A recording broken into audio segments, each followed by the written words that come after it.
देवता जागृत है, हम सब मिलकर एकता से भगवान को प्रणाम करेंगे।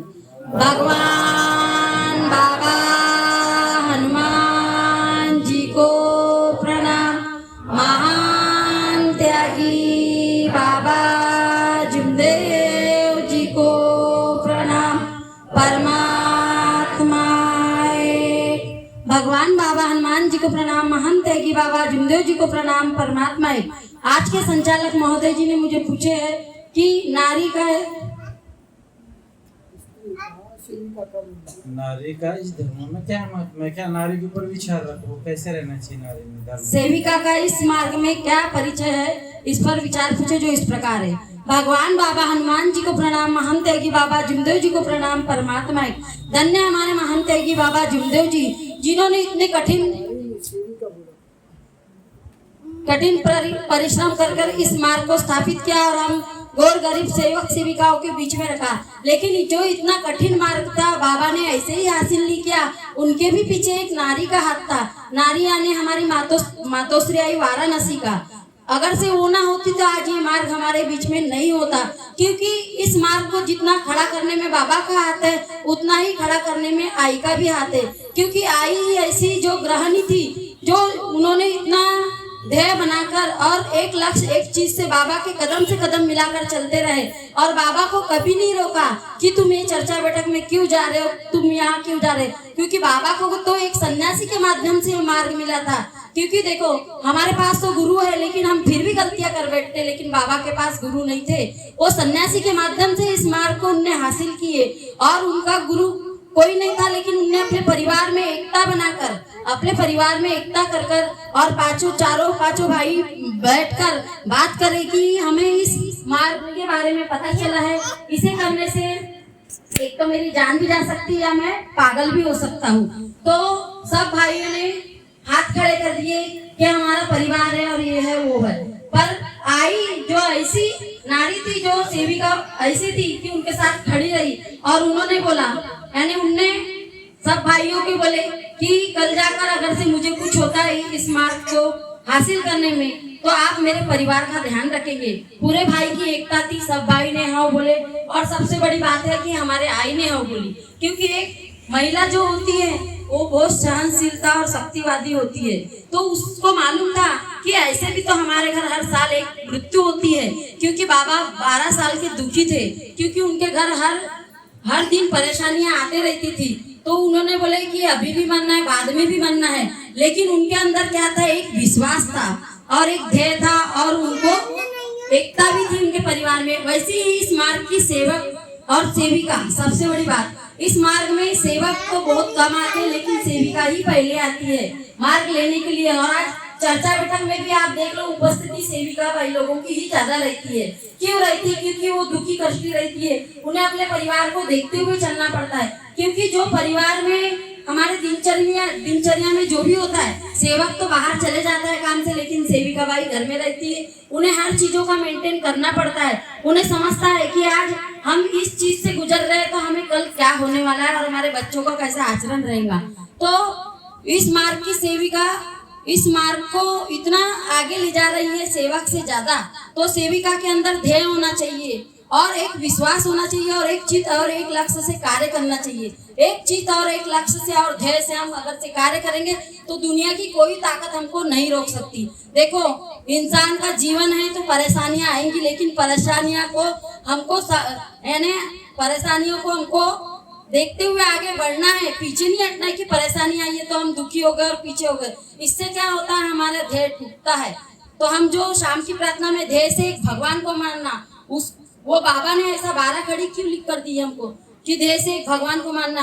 क्योंकि हर महिला और हर सेवक और सेविका इस चीजों को समझ लेना तो पूरा जीवन पार हो जाएगा। लेकिन हम बहुत सी चीजें ऐसी भूल जाते हैं, छोड़ देते हैं और पकड़ लेते हैं। सेवक सेविका यानी हर चीजों को देखते हुए नहीं चलते, लेकिन कोई चीजों में हम गलतियां कर बैठते हैं। पर हमको बाबा ने इतना अच्छा मार्ग दिया कि जो हम गलतियां करते तो हमें नमने की भी प्रवृत्ति दी है। पहले हम अनेक में थे, लेकिन हमको ये सब चीजें नहीं समझती थी।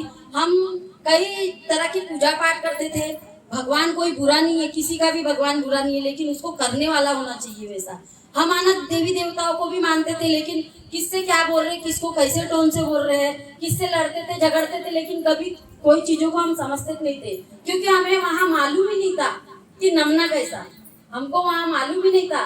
क्योंकि हमारे बाबा ने सुबह शाम की विनती प्रार्थना में जो माफी दी है, उससे हमें समझ में आया कि हम जो गलतियां करते हैं वो गलतियों के पात्र बनते हैं, वो राई का पहाड़ बनता है और वही हमारे मुसीबत का जड़ होता है। इसलिए बाबा ने इतना अच्छा मार्ग दिया, और इसमें शाम की जो सायंकालिक प्रार्थना और सुबह की विनती में जो माफी दी है, वो माफी से हमारे बहुत से ऐसे जो विचार है और जो हम गलतियां करते हैं वो हटते जाती है। तो हमें ऐसा रहना पड़ेगा, क्योंकि हम अनेक में रहते हुए ऐसी परिभाषा नहीं समझ पाए थे कि सेवक कैसा रहना चाहिए और सेविका कैसे रहना चाहिए।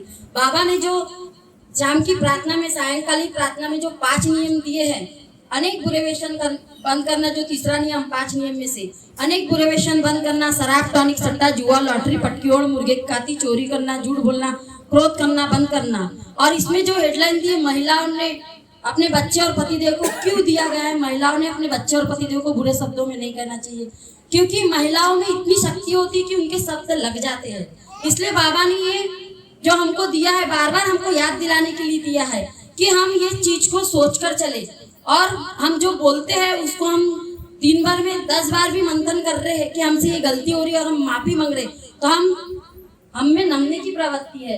तो बाबा ने जो 5वें नियम में तीसरा नियम दिए, उसको अगर से हम पालन करेंगे और आगे बढ़ते जाएंगे और मोह माया अहंकार को त्यागेंगे, तो हम कहीं भी पीछे नहीं रह सकते। लेकिन मानव जो बोलते हैं ना, बाबा मानते कि बाबा जुमदेव जी को बाबा हनुमान जी ने बेईमान कहा था, क्यों कहा था, वो तो उतने बड़े ये थे, बाबा ने एक भगवान की प्राप्ति की, क्योंकि मानव ये बेईमान है। जब बाबा ने मानते कि बाबा जुमदेव जी को हनुमान जी ने बेईमान बोलने में नहीं छोड़ा, तो हम सेवक सेविका तो कुछ भी नहीं है उनके सामने। लेकिन बाबा ने मानते कि बाबा जुमदेव जी ने ऐसे भी कहा था कि इस मार्ग का सेवक हो या सेविका हो, जो तत्व शब्द नियम पे चलेगा, मोह माया अहंकार को त्याग के आगे बढ़ेगा, वो मेरा सेवक रहेगा, नहीं तो मेरे सेवक तो मुट्ठी भरी रहेंगे। तो वैसा हमको बनना है। अरे हम 100 में से 25% भी बात अपने अंदर रखेंगे इस मार्ग के सीखवन की, तो हम आगे बढ़ेंगे। और इस जो देश में विश्व में हमको सत्य खड़ा करना है और देश को विश्व गुरु बनाना है, तो हमको ये आगे लेके चलना पड़ेगा, और ये सब हमको एकजुट होकर करना पड़ेगा। और ये हमारे मार्ग की सेविका ही कर सकती है। सेवक तो बहुत सी बातों में भूल जाते हैं, लेकिन सेविकाओं को ये याद रखना पड़ेगा, क्योंकि वो गृहिणी होती है, वो हर चीजों को समझती है। वो एक बेटी होती, बेटी के बाद बहू बनती, बहू के बाद माँ बनती, माँ के बाद उसकी दिनचर्या आगे बढ़ते जाती, तो उनको हर चीजों का नॉलेज होता है। तो ये सब हमको समझना पड़ेगा, मार्ग के सेवक हो या सेविका हो, लेकिन हमको उस तत्व शब्द नियम से चलना पड़ेगा और आगे बढ़ना पड़ेगा। इतना कहकर मैं अपने शब्दों को यहीं विराम देती हूँ और सभी से नमस्कार लेती हूँ। नमस्कार जी। धन्यवाद ज्योति बर्वे। सेवक साथियों, ये बिल्कुल सत्य बात है। महिला एक घर की गृहिणी होती है, और बात यह है कि वाराणसी आई ने इस धर्म में आने के बाद बाबा को अपनी आधी आयु दी थी। तो ऐसी महिला इस धर्म में कार्यरत है, जो अपने पति को समझ सकती है, अपने पति के सुख दुख में काम आ सकती है। ऐसा नहीं कि सुख में सम्मान सब करे, दुख में करे ना कोई। सुख है तो पति पति, दुख है तो मेरे काम का नहीं। ऐसी वाराणसी आई ने नहीं किया। वाराणसी आई ने यह समझा कि मेरे जीवन से ज्यादा महत्व बाबा का है और बाबा को सेवकों की आवश्यकता है। इसीलिए भगवान बाबा हनुमान जी मेरी बची हुई पूरी आयु मेरे पति को लग जाए। ऐसी महिला चाहिए। यह है महिला। नहीं तो 2 प्रकार है महिला की, आप लोग जानते हो, महिला और महिला। तो सेवक साथियों, महिला बनो, देश का गर्व होता है उसके ऊपर। इसीलिए वाराणसी आई का बारंबार इस धर्म में नाम आता है। कारण यही है, क्योंकि इस धर्म में उनका सबसे बड़ा योगदान था कि उनने अपने आयु बाबा को दी थी। और जब जाके धर्म का प्रचार हुआ, अगर बाबा की आयु, माँ की आयु अगर बाबा को नहीं मिलती, तो पता नहीं हम आधे अधूरी सीखों में रह जाते। क्योंकि इतना समय जो मिला हमको सीखने के लिए, ये वाराणसी आई की पुण्य ही। चर्चा बैठक को आगे की ओर डिजिटल चर्चा बैठक में उपस्थित बाबा की सेविका श्रद्धा भारद्वाज सुबह की विनती बोलेंगे, इसमें विनती करता हूँ।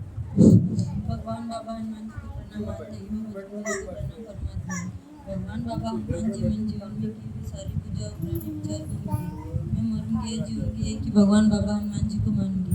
मैंने कर्म करने में गलती की, उसकी मुझे क्षमा करें। बाबा के आदेश सत्य माता प्रेम चार तत्व तीन सत्य का जीवन में पालन करूंगी। ऐसा मैं सत्य वचन देती हूँ, अपने जीवन के अंत समय तक नहीं भूलूंगी। नमस्कार।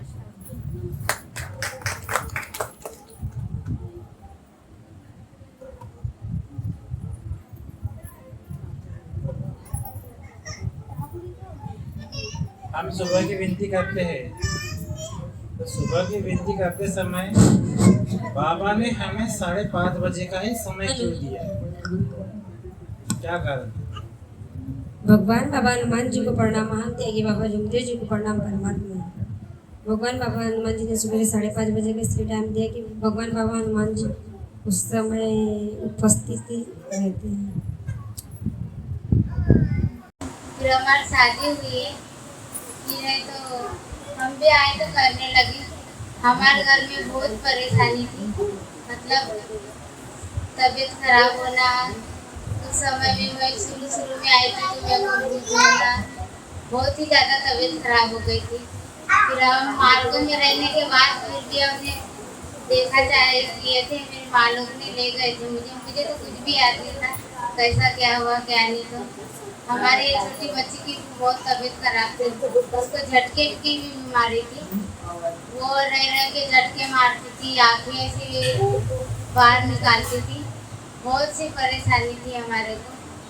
फिर हम कार्य भी करते थे पर हमारी परेशानी और ज़्यादा होती थी, पर अच्छे से करते थे क्या नहीं मुझे नहीं पता, क्योंकि मेरे को उतना नहीं आता था। सिर्फ उसकी प्रार्थना करने बोलते थे तो वही करती थी।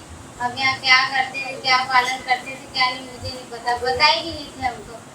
पर जैसा वो करते थे वैसा मैं भी करती थी। फिर हमारे बच्ची की कुछ ज़्यादा ही तबीयत खराब हो गई ना, मेरी भी हो गई, मुझे तो याद ही नहीं था। फिर हम उधर दिखाने ले गए पंडा पुजारी को। फिर उन्होंने बोले ऐसा वैसा है करके। फिर इनने फिर भी पूछे इनको, हम ये करेंगे तुम्हारा घर का बंदोबस्त तो करोगे क्या? फिर भी इन्हें बोले कर दो, कुछ नहीं होता। फिर हमारा घर का भी बंदोबस्त किए थे उनने। फिर अच्छे से रहने लगे थे थोड़ा। फिर बाद में फिर और ज़्यादा तबीयत खराब हो गई बच्ची। फिर हमारी चलती भी नहीं थी, बोलती भी नहीं थी, खाना पीना भी नहीं कर सकती थी, कुछ भी नहीं कर सकती थी। फिर रहे तो फिर बोले अच्छे से मालूम करो। फिर हम अच्छे से करने लगे। फिर हमारी बेटी अच्छी चलने लगी, बोलने लगी, खाने भी लगी, सब कुछ अच्छा अच्छा हुआ। ये हमको बहुत अच्छा अनुभव भी मिला और अच्छे से अच्छा हुआ। अभी समझ आ गया हमारे कैसा है? हाँ जी। कभी अंधेरे में छो, हाँ, अभी अंधेरे में नहीं है। अब आप जिले में आ गए ना, हाँ अब समझने लग गया हमारे। हाँ, समझने लगे। पर हम शुरू में आए थे तो इन्हें बताए भी नहीं थे ना जी, हमको बताते तो थोड़ा। देखो एक बात बताता हूँ, गरज किसको है? हाँ? गरज किसको है? हमको है। पूछना किसको पड़ेगा? हम पूछते थे पर ये बताते ही पूछना नहीं। किसको पड़ेगा? हमको किसको पूछोगे? घर में पूछेंगे तो भाई। अरे करता है, किसको पूछोगे? वो मुझे तेरे जैसे वो क्या बता पाएगा तुमको, ये बताओ। हमको पूछना पड़ेगा अपने कार्यकर्ता को। हमको जरूरत है धर्म की, हमको जरूरत है अपने परिवार की दुख दूर करने की। इसका रास्ता कौन बताएगा? जो पहले से इस कार्य को करते आ रहे हैं वो लोग, या तो पक्के सेवक या तो तुम जिससे कार्य ले रहे हो कार्यकर्ता। उससे पूछेंगे क्या बताएंगे? वो तो तुम्हारे जैसे से नए हैं, जो बहुत दिन से थे तो थोड़ा बहुत तो। वैसा नहीं है। जितने भी दिन के क्यों ना रहे, जब तक कि उस चीज में जाते आते नहीं रहेंगे उसको कैसे ज्ञान रहेगा उस चीज का? ये बताओ। कार्यकर्ता जिम्मेदार सेवक डेली जाते रहते हैं, उनको उस चीज का नॉलेज रहता है, वो तो बता देंगे आपको। इसलिए मैंने पूछा तुमको, जरूरत किसको है? आपको किसको पूछना पड़ेगा? अपने कार्यकर्ता को। पूछते रहोगे तो सीखोगे और सब चीज आपके सामने आ जाएगी। आप अंधेरे से उजाले में आ जाओगे जल्दी। नहीं, अब नहीं आते जी, बहुत सुधर गए।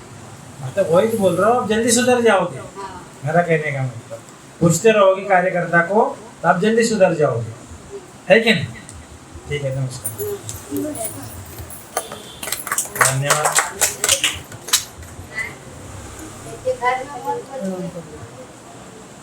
भगवान बाबा हनुमान जी को प्रणाम, मानते हैं, बाबा जी को प्रणाम, परमात्मा है।